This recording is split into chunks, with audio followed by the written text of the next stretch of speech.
ये दोस्तों हड़प्पा सभ्यता सिंधु सभ्यता की दूसरी वीडियो है, पार्ट 2। पिछली वीडियो में मैं आपको बताया था कि फारस से व्यापार होता था, जो कि गोलाकार प्रकार की मुद्राएं थी, उससे पहचान होती है कि फारस से व्यापार होता था।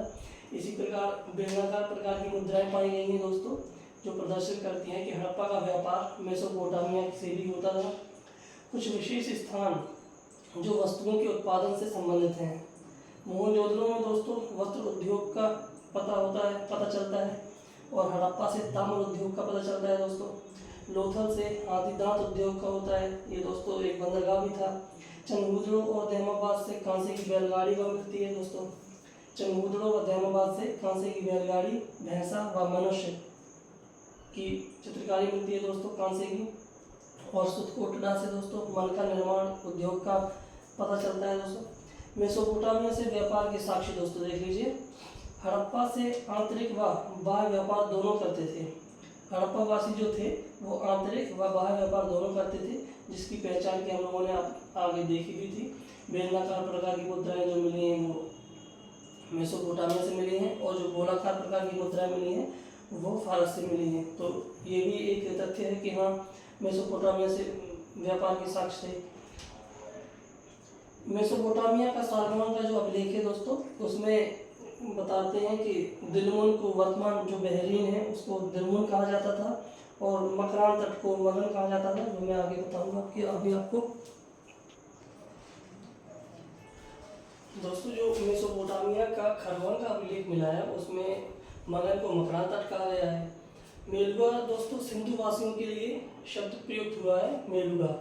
ये तीनों क्षेत्रों से व्यापार होता था, इसके साक्ष्य भी मिले हैं, जो कि तीनों फारस की खाड़ी के नज़दीक थे दोस्तों। आयात देख लीजिए। हड़प्पावासी ईरान व कोलार खान से, कोलार खान जो कर्नाटक से है उससे सोना प्राप्त करते थे। ईरान व कोलार खान से सोना प्राप्त करते थे। ईरान व अफगानिस्तान से चांदी प्राप्त करते थे, और लाजवर्त मध्य एशिया से प्राप्त करते थे। ठीक है, ईरान व अफगानिस्तान से चांदी, लाजवर्त मध्य एशिया से प्राप्त करते थे दोस्तों।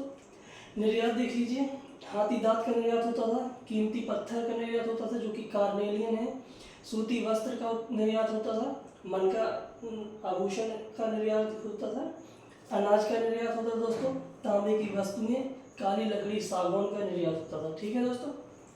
हड़प्पा के प्रमुख बंदरगाह दोस्तों, हड़प्पा के 9 प्रमुख बंदरगाह थे, जो कि अलग अलग दिशाओं में अलग अलग जगह थे। सुतकांगीडोर था एक, सुतकाकोह था, नागेश्वर था, बालाकोट था, अल्लाहडीनो था, प्रभास पाटन था, लोथल था, और भगतराव था। ये टोटल 9 क्षेत्र थे जो कि बंदरगाह कहलाते थे। इसकी लिपि का दोस्तों देख लीजिए। लिपि को हम लोग ब्रूस फेडन लिपि कहते हैं, चित्राक्षर लिपि भी कहते हैं इसको, और कीलाखोरी लिपि भी कहते हैं। ठीक है दोस्तों। 375 से 400 अक्षर पाए गए हैं यहाँ पे भारत में। 375 से 400 अक्षर पाए गए हैं सिंधु घाटी सभ्यता के। इसे ब्रूस फेडन लिपि कहते हैं, और चित्राक्षर लिपि कहते हैं, कीलाखोरी लिपि भी कहते हैं। सबसे बड़ी लिपि दोस्तों धौलावीरा की है। लिपि न पढ़ने जाने के कारण ही इसे हम लोग आधे ऐतिहासिक काल के अंतर्गत देखते हैं। लिपि न पढ़े जाने के कारण दोस्तों इसे हम आधे ऐतिहासिक काल के अंतर्गत रखते हैं, और जो इसकी पहचान और जो इसकी जानकारी है वो प्रस्तुत करने में असमर्थ होते हैं। लिपि हम लोगों ने इसकी नहीं पढ़ पाई है, इसकी जो की जानकारी है वो नहीं सही होती है। हाँ, हालांकि विद्वानों ने हड़प्पाई समाज की कई विशेषताएं दी हैं, जिसमें से हड़प्पाई समाज 4 भागों में विभाजित था दोस्तों। एक योद्धा, व्यापारी, विद्वान व कामगर। कामगर में किसान, शिल्पी व मजदूर आते थे। हड़प्पाई समाज दोस्तों 4 भागों में विभाजित था। योद्धा, व्यापारी, विद्वान, कामगर। कामगर में किसान, शिल्पी व मजदूर आते थे। वैज्ञानिक परीक्षण के अनुसार देखा जाए तो ये 4 प्रजातियां थीं। अल्पाइन, भूमध्य सागरीय, द्रविड़, मंगोलाइड, प्रोटो ऑस्ट्रेलाइड। ये दोस्तों वैज्ञानिकों के द्वारा खोजी गई 4 प्रजातियां हैं दोस्तों, जो कि हड़प्पा सभ्यता के अंतर्गत पाई गई हैं। इस परीक्षण के अनुसार इनकी पहचान इनके बाल, बनावट, कदकाठी के आधार पर बताई गई है। मनोरंजन में ये लोग शतरंज, पासे का खेल, शिकारी, मछली पकड़ना आज की तरह ही करते थे दोस्तों। आभूषण व श्रृंगार भी आज की तरह ही था। काजल, सिंदूर, लिपस्टिक ये सभी ये लोग यूज करते थे। चंद्रगुदड़ों में दोस्तों काजल, सिंदूर, लिपस्टिक इत्यादि सभी चीजें पाई गई हैं दोस्तों। ठीक है दोस्तों, देखा जाए तो आज ही के समाज की तरह उस समाज में भी असमानताएं व्याप्त थीं। जैसे दोस्तों पिछली वीडियो में मैंने आपको बताया था कि हड़प्पा में दो प्रकार के होते थे समूह, कि एक उच्च वर्ण में रहते थे लोग और एक निम्न वर्ण में भाग होते थे दो। तो हड़प्पा समाज में उच्च व निम्न वर्ण में असमानताएं व्याप्त थीं। जैसे कि घर, दाह संस्कार व कब्र। घर उच्च स्तर वालों के ऊंचे होते थे, जो निम्न स्तर वालों के थे, जो कि किसान थे, मजदूर थे, उनके नीचे घर होते थे। दो प्रकार के घर बताए थे, एक पश्चिम भाग में और एक पूर्वी भाग में। ठीक है दोस्तों, लोग शाकाहारी व मांसाहारी दोनों थे। सूती व ऊनी दोनों प्रकार के कपड़े यूज करते थे वो लोग। यहाँ 3 प्रकार की मृतक संस्कार प्रणालियाँ मौजूद थी दोस्तों। दाह संस्कार जो आज की तरह है, आंशिक शवाधान व पूर्ण शवाधान ये आज की तरह ही है दोस्तों। हम लोगों ने कहीं ना कहीं देखा जाए तो उन्हीं से ग्रहण किया है। तो पूर्ण शवाधान जो कि अधिकता है, वहाँ पर बहुत ज़्यादा अधिक होता था पूर्ण शवाधान। ठीक है, इनकी अपेक्षा दाह संस्कार की अपेक्षा व आंशिक शवाधान की अपेक्षा पूर्ण शवाधान अधिक था। संस्कृति व धर्म को देखा जाए तो हड़प्पा में कई प्रकार की पूजा पद्धतियाँ विद्यमान थीं, जो कि मातृ देवी की उपासना, मुख्य रूप से देखा जाए तो यहाँ पे मातृ देवी की उपासना होती थी दोस्तों। पेड़ पौधों को भी यहाँ पे उपासना होती थी। स्त्री की मृण मूर्तियाँ यहाँ पे काफ़ी पाई गई हैं, इसलिए हम लोगों ने कहा है कि ये मातृसत्तात्मक समाज था दोस्तों। ठीक है, शिव की उपासना। मोहनजोदड़ो से एक मोहर पर योगी की आकृति बनी हुई मिली है। मोहनजोदड़ो से एक मोहर मिली है जिसके ऊपर एक योगी की आकृति है, जिसे हम आदि शिव मानते हैं। ठीक है दोस्तों, ये मार्शल को मिली थी। इस पर अंकित पशु जो हैं वो 6 हैं, जिसमें दाहिने साइड पर हाथी व बाघ है और बाएं साइड पर गेंडा व भैंसा है। और नीचे जो पलती लगाए हुए आदि योगी बैठे हुए हैं, उनके नीचे 2 हिरण हैं दोस्तों। ठीक है, कुल 6 पशु हैं। अगर गिनती देखा जाए तो कुल 6 पशु हैं, बाकी 5 प्रकार के पशु हैं। ठीक है दोस्तों, यहाँ पे दोस्तों लिंग योनि पूजा के भी साक्ष्य मिलते हैं। यहाँ से पत्थर के गोलाकार छल्ले तथा लिंग प्राप्त होते हैं, जिससे प्रतीत होता है कि यहाँ पे लिंगोपासना मौजूद थी। ओके, पशु पूजा। यहाँ पे पशु पूजा भी होती थी। काल्पनिक तौर पर एक श्रृंगी पशु की पूजा करते थे, जिसे कुबड़ वाला बैल कहते हैं। आपने मोहनजोदड़ो मूवी में भी देखा होगा दोस्तों, जिसे यूनिकॉर्न कहते हैं। ओके, कुबड़ वाला बैल अलग है, सॉरी। पशु पूजा ये काल्पनिक तौर पर एक श्रृंगी पशु की पूजा करते थे, जिसे यूनिकॉर्न कहते थे, तथा वास्तविक तौर पर ये कुबड़ वाला बैल की पूजा करते थे। जो आज दोस्तों देखते हैं हम, एक बैल होता है, उसके ऊपर कुबड़ निकला होता है, हम उसकी पूजा करते थे।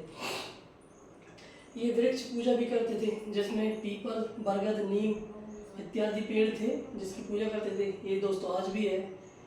तो हड़प्पावासी भूत प्रेत संबंधी विश्वास रखते थे, सर्प पूजा करते थे और स्वास्तिक का प्रयोग करते थे।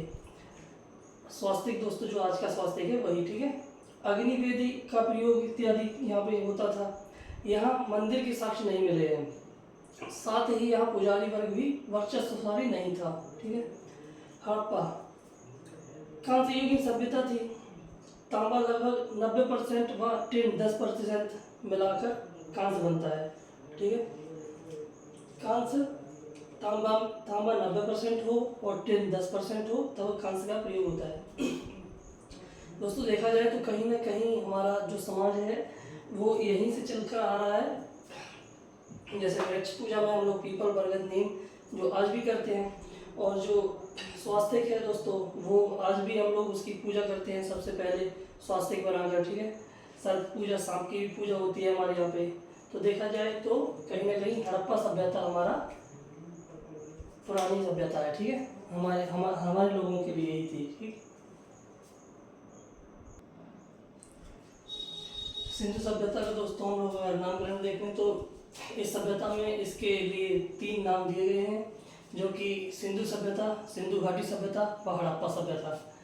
सिंधु नदी के किनारे स्थलों की अधिकता के कारण इसे सिंधु सभ्यता कहते हैं दोस्तों।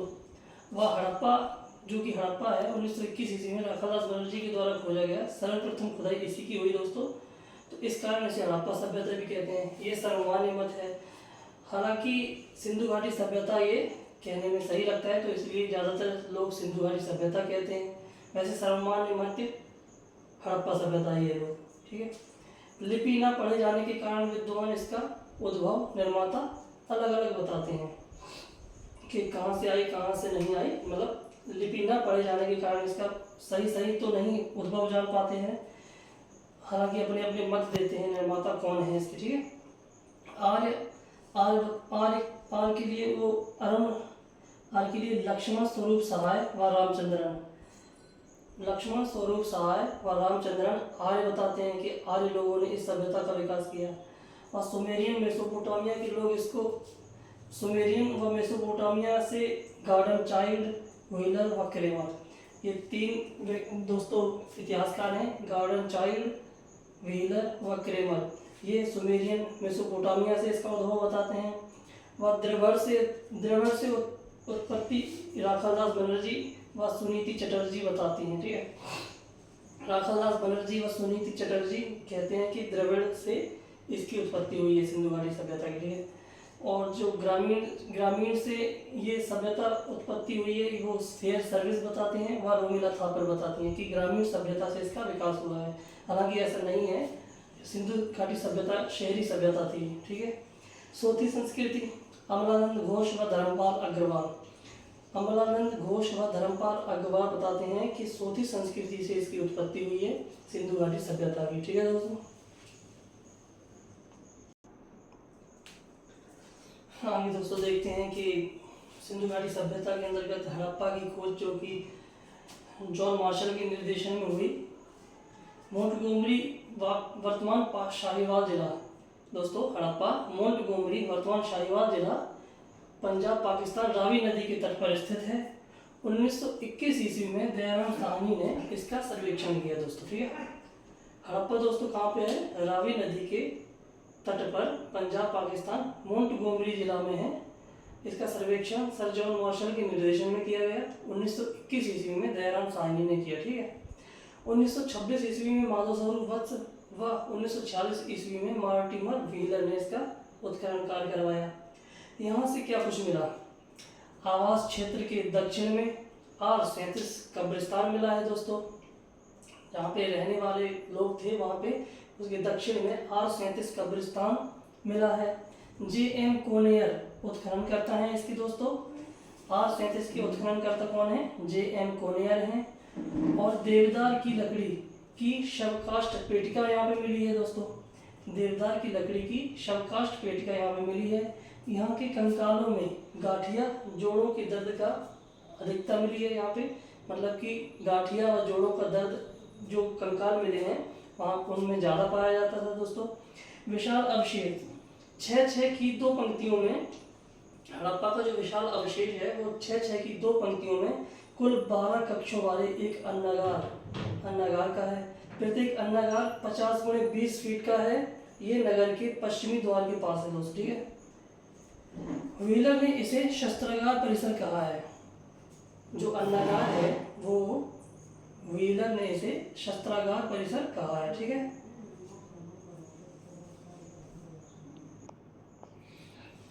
दूसरी ओर देखा जाए तो दोस्तों हड़प्पा में सभी घरों में शौचालय के अवशेष मिले हैं। और ऋग्वेद में हरियोपिया शब्द, ऋग्वेद में दोस्तों हरियोपिया शब्द का प्रयोग हुआ है, जिसका हम लोग हड़प्पा से इंगित करते हैं, जिसको हड़प्पा से इंगित करते हैं। यहाँ से कर्मचारियों के आवास, मजदूरों के बैरक, श्रमिक आवास मिले हैं। यहाँ से दोस्तों हड़प्पा से कर्मचारियों के आवास, मजदूरों के बैरक श्रम मिले हैं। व पीतल की इक्का गाड़ी मिली है। एक मुद्रा पर पैर में सांप दबाए हुए गरुड़ का चित्र मिला है। स्त्री के गर्भ से निकलते हुए पौधे वाली मृण मूर्ति मिली है। मार्शल ने इसे पृथ्वी माता कहा है दोस्तों। नरकबंध, दोस्तों नरकबंध का मतलब है पुरुष के धड़ की पाषाण मूर्ति, तो ये भी दोस्तों हड़प्पा से मिली है। ईंटों के वृत्ताकार चबूतरे मिले हैं। 2 पाषाण मूर्तियां मिली हैं दोस्तों। लाल पत्थर की मानव मूर्ति है एवं काले पत्थर की नर्तक की मूर्ति है। गेहूं तथा जौ के दाने मिले हैं यहाँ पे और शंख का बना बैल मिला है। दोस्तों मैं बिल्कुल शुरुआत से ऐसा बता रहा हूँ कि हड़प्पा में क्या कुछ मिला है, क्या कुछ पाया गया है, तो उसी हिसाब से आप लोगों को भी सरलता होगी, सहजता होगी आपको पढ़ने में दोस्तों। तो ये चीज़ें यहाँ पे मिली हैं। पिछले भी मैंने अभी पिछली बार भी व्हाइट बोर्ड पे लिख के बताया था आपको क्या कुछ मिला है, तो अभी आगे भी फिर से बता रहा हूँ कि आपको क्या कुछ यहाँ पे मिला है हड़प्पा में। ठीक है दोस्तों, यहाँ पे दोस्तों एक बर्तन पर बना मछुआरे का चित्र अंकित मिला है दोस्तों हड़प्पा में। धूसर पाषाण की पुरुष नर्तक आकृति मिली है दोस्तों यहाँ पे। और प्रसाधन मनुष्य में देखा जाए तो कांसे का दर्पण मिला है दोस्तों। मनुष्य के शव के बकरे का अस्थिपंजर मिला है। मनुष्य के शव के साथ दफनाए हुए बकरे का अस्थिपंजर मिला है। पशुओं की हड्डियों का ढेर मिला है दोस्तों हड़प्पा से HR समाधि भी मिली है। 16 ताम्र भट्टियां मिली हैं यहाँ पे। 6 लड़ियों के सोने के हार मिले हैं। 5 तांबे की कटार मिले हैं। हिरण पर आक्रमण करते हुए कुत्ते की पीतल की मूर्ति मिली है दोस्तों। अन्न कूटने की चबूतरे मिले हैं। गधे व कछुओं की हड्डियां मिली हैं यहाँ से। कब्रिस्तान संस्कृति के साक्ष्य भी मिले हैं यहाँ से दोस्तों। लकड़ी के ताबूत में शवाधान, विदेशी की कब्र कहा जाता है इसे, लकड़ी के ताबूत में शवाधान मिला है। सर्वाधिक अभिलेख युक्त मोहरें हड़प्पा से ही मिली हैं। तो दोस्तों हड़प्पा से ये चीज़ें जो मिली हुई हैं, बस इसके ज़्यादा प्रश्न में आपसे कहीं कुछ नहीं पूछा जाएगा। बस आप इसको याद कर लीजिए, इसको पढ़ लीजिए, लिख लीजिए, आपको यही प्रश्न में देखने को मिल जाएगा। ठीक है दोस्तों, सर्वाधिक अभिलेख युक्त मोहरें हड़प्पा से मिली हैं और सर्वाधिक अभिलेख युक्त मोहरें हड़प्पा से मिली हैं और सर्वाधिक मोहरें मोहनजोदड़ो से मिली हैं। ठीक है दोस्तों, याद रखिएगा। दूसरा आपका स्थल है दोस्तों मोहनजोदड़ो, जिसे हम मृतकों का टीला भी कहते हैं। इसकी जो खुदाई है वो 1922 ईस्वी में राखादास बनर्जी ने की दोस्तों, वो भी जॉन मार्शल के निर्देशन के अनुसार। ये लड़काना जिला पाकिस्तान सिंधु नदी पर स्थित है। लड़काना जिला पाकिस्तान सिंधु नदी पर स्थित है। इसकी जो उपनाम है, इसे सिंध का बाग भी कहते हैं, सिंध का नखलिस्तान भी कहते हैं, रेगिस्तान का बगीचा भी कहते हैं, व स्तूपों का शहर भी कहते हैं। यहाँ से सभ्यताओं के 7 क्रमिक स्थल मिले हैं दोस्तों। ठीक है, महत्वपूर्ण सार्वजनिक स्थल देखिए, विशाल स्नानागार है यहाँ पे, जिसमें उतरने के लिए 9 सीढ़ियाँ बनाई गई थी। धार्मिक उद्देश्य के लिए बनाया गया था इसको, ऐसा लगता है। ठीक है दोस्तों, जो विशाल स्नानागार है ये धार्मिक उद्देश्य के लिए बनाया गया था कि जो सभी लोग इकट्ठे होकर इसमें स्नान करते थे, तत्पश्चात यहाँ पूजा करने जाते थे। ठीक है दोस्तों, आराधना करने। ये दोस्तों 11.89 मीटर लंबा है और 7.01 मीटर चौड़ा है, अर्थात इसकी क्रमशः फुट में देखें तो 39 फुट लंबा है दोस्तों और 23 फुट चौड़ा है। 2.44 मीटर ये गहरा है, अर्थात 8 फीट गहरा है ये दोस्तों। ठीक है, आश्चर्यजनक कहा है इसको जॉन मार्शल ने क्या कहा है इसको? आश्चर्यजनक स्नानागार को आश्चर्यजनक कहा है, दुनिया का आश्चर्यजनक स्नानागार सर जॉन मार्शल ने। डीडी कोशाम्बी ने इसकी तुलना पुष्कर कमल तालाब से की है। ये वाटर प्रूफिंग का पहला उदाहरण है। ठीक है दोस्तों,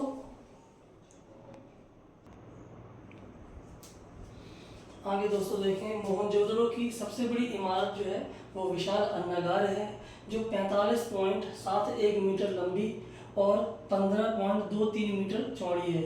अन्नागार दोस्तों वैसे तो अधिकतर किले के बाहर नदियों के तट पर बनाया जाता था, परंतु मोहनजोदड़ो में किले के अंदर था। ये अन्नागार मोहनजोदड़ो में किले के अंदर था।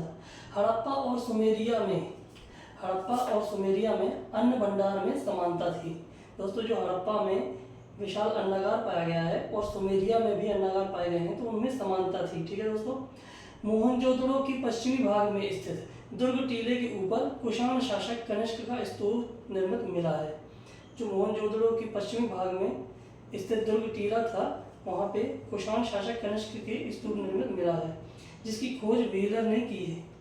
पूर्वी टीले को HRVSD के क्षेत्रों में विभाजित किया गया है। यहाँ का शासन व्यवस्था राजतंत्रात्मक न होकर जनतंत्रात्मक थी। यहाँ की दोस्तों शासन व्यवस्था जो थी राजतंत्रात्मक न होकर जनतंत्रात्मक थी, जैसे कि आज है। 1930 के दशक में अर्नेस्ट मैकी व 1945 में व्हीलर ने, 1965 में जॉर्ज ड्रेल्स ने उत्खनन करवाया था दोस्तों इसका। 1930 के दशक में अर्नेस्ट मैकी व 1945 में व्हीलर व 1965 में जॉर्ज ड्रेल्स ने उत्खनन करवाया था दोस्तों। मोहनजोदड़ो से ये दोस्तों वीडियो जो है यहाँ पे क्या क्या मिला है आगे देखते हैं। कांसे की नर्तकी जो कि 14 सेंटीमीटर है दोस्तों, 14 सेंटीमीटर लंबी चौड़ी है। प्रस्तर की योगी पुजारी की मूर्ति दोस्तों यहाँ पे मिली है। पत्थर की योगी व पुजारी की मूर्ति मिली है। यूनिकॉर्न प्रतीक वाली 2 चांदी की मोहरें यहाँ पे मिली हैं। वस्त्र निर्माण एवं चांदी का प्राचीनतम साक्ष्य मिला है। यहाँ पे मोहनजोदड़ो में वस्त्र निर्माण व चांदी का प्राचीनतम साक्ष्य मिला है। पुरोहितों का महाविद्यालय यहाँ पे मिला है। College of priests college of priests. मुद्रा पर अंकित पशुपतिनाथ शिव की मूर्ति मिली है दोस्तों। सूती कपड़ा मिला है यहाँ पे दोस्तों। वृषभ मुद्रा मिली है। हाथी का कपालखंड मिला है दोस्तों यहाँ पे। कुंभकारों के 6 भट्टे व बस्तियां मिली हैं।